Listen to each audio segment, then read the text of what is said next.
Okay, lesson 8A is on matrix operations, and pretty much what it is the basics of matrices. So first of all, a matrix is just a rectangular arrangement of numbers. We arrange them into horizontal rows and columns, and each number inside of the matrix is called an element. So that's the pretty much basic setup of a matrix. You can see that the sides have like brackets, and then the numbers are arranged in a rectangular fashion. Now, the order of a dimension is basically like the size. We always organize a matrix rows by columns. So you got rows by columns like this. So in this example, this would be row 1, this would be row 2, this would be row 3, and then this would be column 1, column 2, column 3, and then column 4. So that means that this matrix is a 3 by 4 matrix. Now, the element that is located right here, each matrix usually has a name, so we'll call this like matrix A. It's made up of those 12 elements. So if I wanted to tell you to look specifically at the -3 that I circled, we would say in matrix A, look at row 3, column 2. So that right there would be -3. Now, in order to do operations with matrices, we have to be familiar with their sizes, because you can only do certain things if their sizes are a certain way. So the first thing we're going to do is determine the size of the matrix. When it says the order, that means the size. So this is a basic one, so it's just a 1 by 1. The next one, and don't forget, it's always rows by columns. So the example B would be 1 row by 4 columns. And then this would be a 2 by 2, which is also considered to be a square matrix. So anytime those two numbers match, that's considered to be a square matrix. And then the last one is going to be 3 rows by 2 columns. Now, I know there's some people that mix up their columns and their rows. So I was trying to think like how I can help you guys remember that, and I came up with this. This is an old school game. I don't know if any of you guys remember playing this columns game, and there's a lot of games that are similar to it. Unlike Tetris, you can't rotate the shape. So when you rotate through your colors, you can only rotate vertically. But either way, the shapes always stay in columns like this. So let's say you have a blue, a red, and then a green. Those 3 colors can only rotate this way. So that's how I kind of remember how the columns go. So this would be 1 column, and this would be 2 columns. Okay? So anytime you have matrices set equal to each other, the matching numbers in each matrix are going to be equal to each other. So if you kind of look at, I'll use this highlighter here. So if you look at right here where it says A11, that means first row, first column. That would be this spot right here, top left corner. They're saying that it's equal to 2. So if you look at the other matrix, that's also in the top left corner. So the numbers in the corresponding positions are equal to each other. Now that's going to help us, because if we ever have any unknowns, we could just set those equal to each other. So for example, I see, I'll do an easy one. I see a Y right here. That's in the bottom right corner. So that means that that's equal to this. So that first unknown, oops, I don't want to use the highlighter. Let me go back to my pen. So erase that first. Go back to the pen. So that means Y is equal to 0. I could also do right here, I see this 5 and this -5x, they're in the same positions. That's going to be row 2, column 3. So we can set -5x equal to 5, and then divide by -5 on both sides. So that means x equals -1.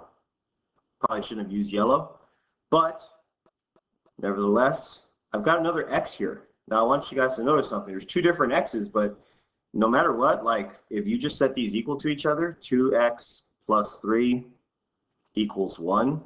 Subtract 3 from both sides. So you have 2x equals -2. Divide by 2, divide by 2. So you get x equals -1. And this one right here should have been a negative also.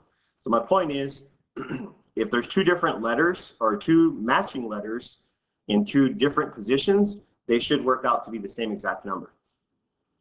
So in example 2, you can see right here in the top left corner we have an x, and over here we have an x. The rule is exactly the same. You just do x plus 4 equals 2x plus 9. And then you could subtract the x over. So that cancels these out. and then you could subtract the 9 over, and then these cancel out, so it leaves you with x equals -5. I also have some y's in here, so I'm going to solve for those also. That one's a little bit easier. So you get 2y equals -8. Divide by 2 on both sides, so you get y equals -4. And then the last one, looks like we have z plus 2 and 11 in the corresponding position. So we have z plus 2 equals 11. Then we're going to subtract 2 from both sides. So that means z is equal to 9. So as far as having matrices equal to each other, you just set the matching elements equal to each other and solve. When it comes to addition of matrices, it's pretty similar, but the thing is, they have to be the same size.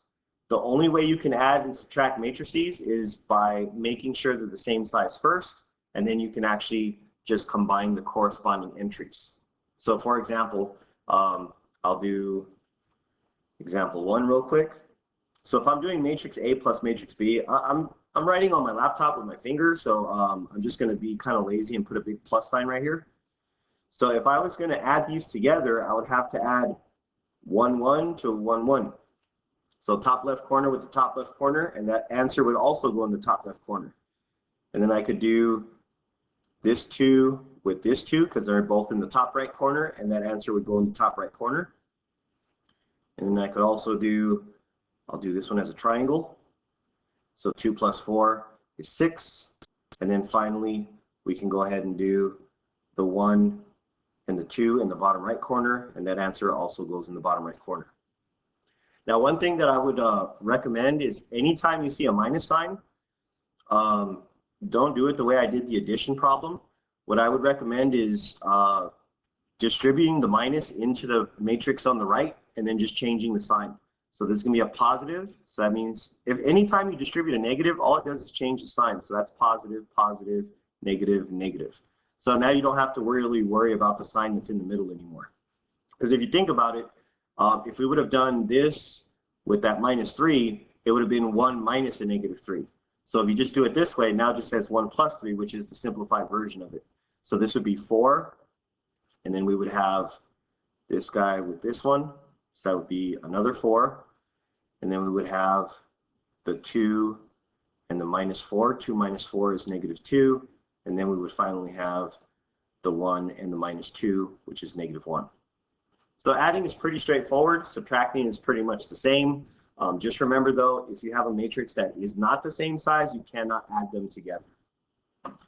Scalar multiplication. Scalar multiplication just means that you're going to multiply a number that's in front of your matrix.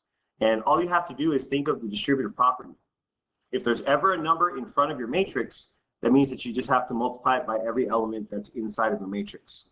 So for example, if I have these two matrices set up, A is equal to 1, 2, 2, 1, and B is equal to -3, -2, 4, 2. The problem says just work with A. So you're going to put a 3 in front of matrix A, and then you're just going to multiply the 3 that's in the front to every element that's on the inside. So this would be 3, 6, 6, 3. And that would be your answer. Now, in the event that you have multiplication and addition going on, you have to always do your multiplication first. So if I'm doing 3 times A, which is 1, 2, 2, 1, with a 3 in the front, plus matrix B, which is -3, -2, 4, 2, you have to think of the order of operations. So you have to do all of your multiplying before you can do your addition and subtracting at the end. So this would be 3, 6, 6, 3, like we saw up above. And then you would have to add that to -3, -2, 4, 2. So again, it's all about matching size. We got 2 by 2 on the left and a 2 by 2 on the right. So we're going to do the corresponding positions together. So in the top left corner, we should end up with 0. Top right corner, we should end up with 4. Bottom left corner should end up with 10. And then the bottom right corner should end up with 5. So that would be your final answer. So it still applies even if there's a negative involved. So if I have a -2 and I have to multiply that through matrix B, we would have 0, 6, and then we'd have to distribute. So this would equal -4, +2, 0, and negative 12. That would be our final answer. And in the event that you have multiplying and the negative in between, we could also do that the same way. So we have 4, negative 1, 2, negative 3. And we have the minus, and then I have 2 times matrix B, 2, negative 1, 0, and 6. That was an ugly 0. Okay, so like I said before, I don't like having that minus in the middle. So the first thing I'm going to do is make it a plus, and then go to the right and change every sign. And obviously, I'm not going to change 0 because 0 doesn't have a sign.